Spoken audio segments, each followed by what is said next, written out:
This is Khalid Ahmed from MILLENNIUM Immigration Canada. I got so many requests from history students, who requested to make a video on a study permit for the students who want to take admission in Canada. So this video consists of Part A and Part B. Part A will explain about before you apply for the study permit procedure, and Part B will be about the application and complete procedure for study permit application. So you will use guide 5269. If you Google it and put guide 5269, then it will give you the full details. In the guide you have everything, like step by step, A to Z, everything, how to apply all questions and how to give their answers in the forms. So you will use for the study permit this guide number 5269. Now if you are applying from outside of Canada, then this guide is for you. This application guide is designed for foreign nationals who wish to come to Canada to study. A study permit is a written authorization issued by an officer allowing foreign nationals to study in Canada. Those foreign nationals who are exempted from getting a study permit, in the following situations. If you are a foreign representative accredited by Global Affairs Canada, if you are accompanying your family members or private staff, then you are exempted from getting a study permit. And the members of the armed forces of a country, any country or territory designated for the purpose of the Visiting Forces Act. Yeah, there are certain activities for which you don't need a study permit. Suppose if you are attending preschool, you are completing distance learning program, if you are following audit courses where a student is permitted to attend an academic course without obtaining credits, if you are taking courses included in your tour packages as a secondary activity for tourists, taking a course which is not academic, professional or occasional in nature, that is of general interest and can be completed within the period authorized upon entry to Canada. If you are taking a course or a program of study which is 6 months or less, that can be completed within the period authorized upon entry into Canada. But keep in mind that if you have program of study which is 6 months or less, but you have intention to continue your studies in other programs. Suppose if you have in your mind that if you go to Canada for 6 months and then for 6 months you have a program you have selected, that I will do this 6 months program, but you have intention to continue more than 6 months, so then you have to inform them. So it will be good for you guys if you inform them already, and it will allow you to apply to extend your stay. In this way, if you tell them that after 6 months you will continue your study, you will take admission in other program, then it is that your stay will be extended more than 6 months, and then they will extend your stay as a student for from within Canada. Otherwise you have to go back to your country for applying to your study permit. How do I apply for a study permit? These are the questions in mind of students. So the first step is that you have to apply for the letter of acceptance from a designated learning institutions. If you click here list, and you have to take admission in any approved program in the designated learning institutions, and then you will be eligible to get a study permit, or in the schools, district and universities official letterhead, and then you have to take this letter of acceptance on the school districts or universities official letterhead, which will show the exact amount of tuition fees you are required to pay, and the anticipated starting and finishing date of your course, and the date by which you need to register for the course, for the program. So if you have completed this step number 1, then the second one is you can complete and submit an application for a study permit once have letter of acceptance. So this one I have made a second video, which is part 2, for the complete application procedure. How do I find out if the school I want to attend is a designated learning institution, DLI? This is the question so many people they ask. So the answer is, for post-secondary level, you must consult the designated learning institution list. If your school is not on the DLI list, then you will not get or you are not eligible for to apply for the study permit. Important information is that all primary and secondary institutions in Canada are automatically designated and do not appear on the DLI list. So if you're taking admission in a primary or secondary institutions in Canada, then those are automatic designated institutions, but it will not be shown or it will not appear on a DLI list. Do you intend to study in Quebec? Quebec is a province of Canada which has an official language, a French language. So in order to study in Quebec, student must obtain a certificate d'acceptations du Quebec, which is in short form called CAQ, issued by the Minister de l'Immigration, Diversity and Inclusion, which is in short form is MIDI. The education institution must inform or must provide the whole information to the students about the details of how to apply for the Quebec universities programs.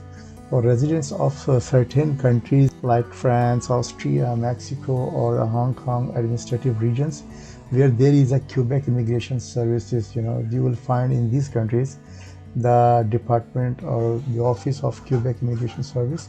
They can apply there directly for a CAQ, which is a certificate d'acceptations du Quebec. The students do not have to wait for the actual CAQ before applying for their study permit. As proof of their acceptance, they can simply submit MIDI letter of approval. You can just submit, you don't need to wait for the CAQ certificate. You can just simply submit your MIDI letters of approval. And if you want to get more detail about MDI and this procedure, then you can click this website. I have giving you the link. It will give you all latest updates information. Requirement must I meet to get a study permit? Which are the requirements you must meet to get your study permit? In addition to providing an acceptance letter from a DLI institutions, you must demonstrate to the officer that you meet the requirements of the AIP, Immigration Refugee Protection Act, and the Immigration Refugee Protection Regulations, including leaving Canada at the end of your studies. You have to satisfy the officer that at the end of your course, then you will leave Canada. This is a positive sign. And you have a satisfactory proof of financial support. You have satisfied amount of money to support yourself during your stay or study in Canada. If the duration of your studies in Canada will be less than a year, then you have to present the proof of financial support for the duration of your studies in Canada. If your duration is more than a year, then you have to prove the financial support for the first year of your studies in Canada. So hope you guys understood. It's very simple mention here. And you are law-abiding person and you have no criminal record or criminal activity. So for that purpose, to get certified the officer, then you need to produce or present your police clearance certificate from your country, which will show your conduct. And you will not, you should not be a risk of the security of Canada. And and you are also in good health. For that purpose, you have to show medical examination. Will produce additional documents. If the officer asks you for additional documents, then you are obliged to present additional documents. Yeah, some people they have a question like what immigration officer can put conditions on my work study permit. So as study permit holders, you must remain enrolled at a designated learning institutions, and you should make a reasonable and timely progress towards completing your program. If you are failed to do so, it may lead to your removal from Canada. For post-secondary study permit holders, the designated learning institutions will report your continued academic enrollment and status to ircc. Officer can impose or change or cancel conditions on your study permit.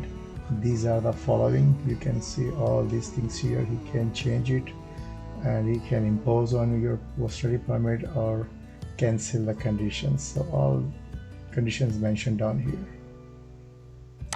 Do I need a temporary residence visa, TRV, or an electronic travel authorization, which is called ETA? Certain countries or territories like citizens, they require a TRV in order to travel to Canada, while others may require an ETA, electric travel authorization. So first of all, we have to understand what is TRV and what is ETA. TRV is an official document issued by an officer that is placed in your passport to show that you have met the requirements for admissions to Canada as a temporary residence. An ETA is a paperless document that is electronically linked to your passport to demonstrate that you have met the requirements for admission to Canada as a temporary residence. If you want to find out that if you need a TRV or an ETA, you can click here. TRV or an ETA, you do not have to complete a separate application form or pay additional fees. You don't need to do I have to apply separately for my family members? For family members, you must complete their own application forms. However, you may submit your applications together online or at a visa application center and use one payment receipt for the total amount. Suppose if you and your wife and your kids, then they have to apply the same time with you at the visa application center, and the total amount, you can make one receipt for the total amount. You don't need to take like individual receipts, and you attach that receipt with the application form, so you can make one receipt, and that is easy for you guys. And your spouse or common law partner and children must meet all of the requirements for temporary residence in Canada. May my children attend school in Canada? You must apply for their study permit at the same time as your own.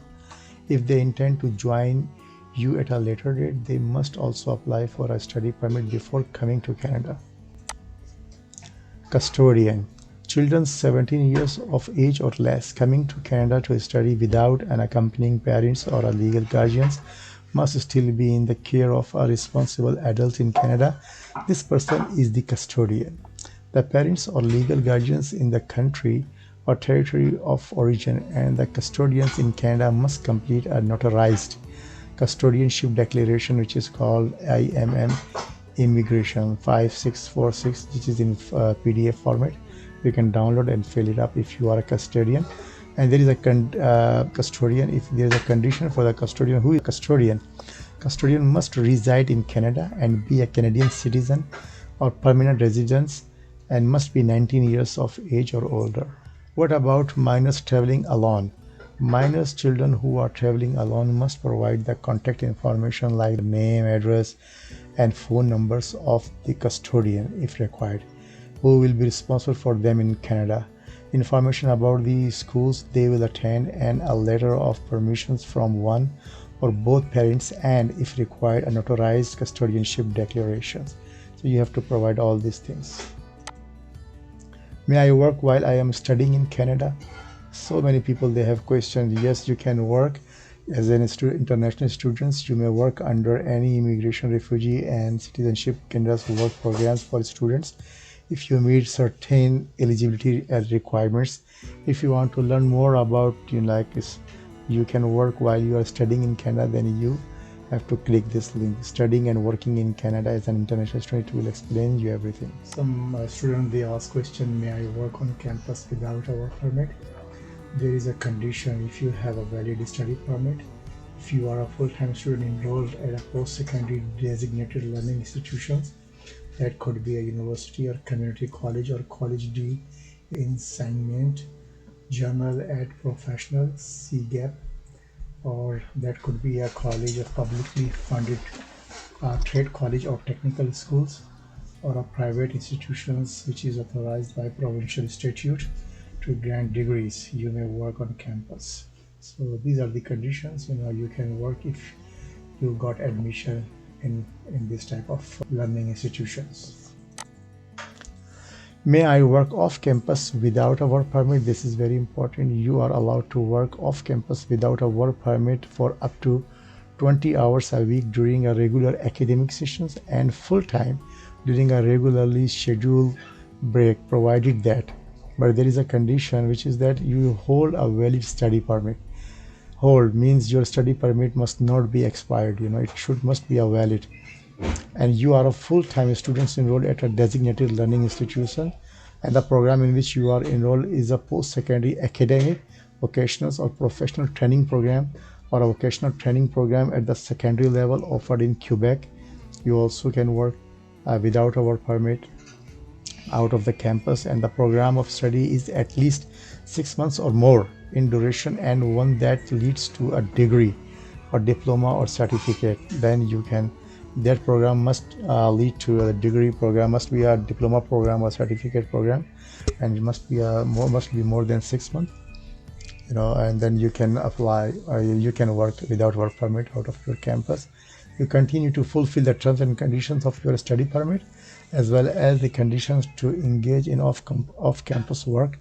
For example, work no more than 20 hours a week during a regular academic session. So means the shortcut is whatever conditions you have accepted, you must follow those conditions. If they know that in the academic regular section you are working more than 20 hours, then you are not following the laws and regulation, then they can impose or change your work permit conditions, guys. If you want to get more information about off-campus work for international students, you can click on this link here for further details. May I work as a part of a co-op or internship programs? International students may work as part of a co-op programs only if work is an essential part of your academic or your professional or your vocational training program offered by a DLI institution. Non-DLI institutions, if you are doing your program in non-DLI institutions, then you cannot do that. So that program must be in your designated learning institutions. So to be able to work, you will need a co-op work permit. If you are eligible, then you need a co-op work permit. You must note that if you are studying in English, you are studying English or French as a second language, ESL or FSL, or participating in a general interest or preparatory courses, you are not eligible for a co-op work permit, guys. Some students, they come here for ESL programs or FSL program, like they are learning English or French, then these people are not coming in this category, then this co-op work permit is not for you. Are there medical requirements? If you plan to visit or study for 6 months or less, then you don't need a medical exam. If you have a study plan for more than 6 months, you will need a medical exam. If you have lived in temporarily for 6 or more months in a row in any of these countries or territories, if you click here, so it will show the countries or territories. If you live there temporarily for 6 or more months, then you have to take your medical exam in the 1 year immediately before the date you want to enter Canada. This applies even if you are a citizen of a country that does not need a visa to enter Canada. Canada has ties with some countries, like they can enter Canada without a visa. So suppose those citizens of those countries, they must have to take medical exam. For the medical examinations requirements for temporary residence, if you click here, it will give you more details. Biometrics, which is fingerprints and photos requirement. You may need to appear in person to have your fingerprints and photographs, biometrics information taken at a biometric collection service point. If your family members are also applying, they may need to appear in person to have their biometrics information taken as well.